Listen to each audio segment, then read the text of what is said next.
Hello everyone. Have you ever felt like you've hit rock bottom? I mean, truly hit the floor so hard you weren't sure you'd ever get up again?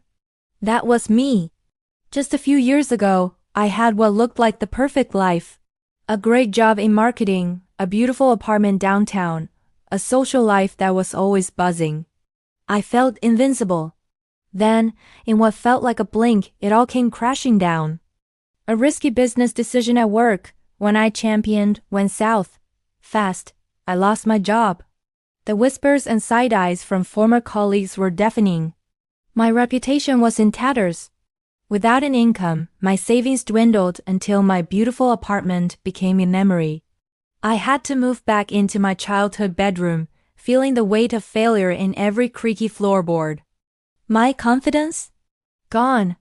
I stopped answering calls from friends, ashamed of what I'd become.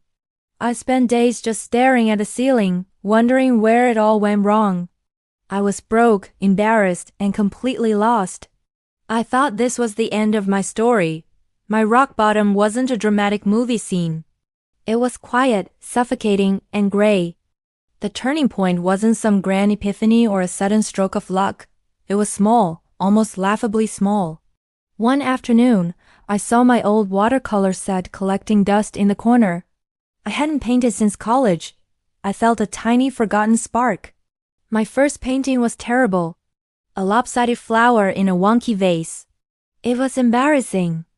But for the first time in months I had created something instead of just existing, so I painted another one. And another. They were still bad, but they were mine. I started posting them online, not for praise, but just to put something out into the world again. A friend from my old job saw them and messaged me. Not to talk about the past, but to ask if I could design a small graphic for her new startup. It was a tiny gig, barely paid anything, but it was a start. That small, embarrassing painting was the first step on a ladder I didn't even know I was building. It taught me that comebacks don't start with a roar. They start with a whisper. They start with one small, almost insignificant action that you take for yourself. If you're at your rock bottom right now, please know it's not a pit, it's a foundation. Find your small, embarrassing first step. Whether it's painting a bad flower, going for a 5-minute walk, or just making your bed. Start there. Because the strongest comebacks are built from the ground up. Thanks for listening today.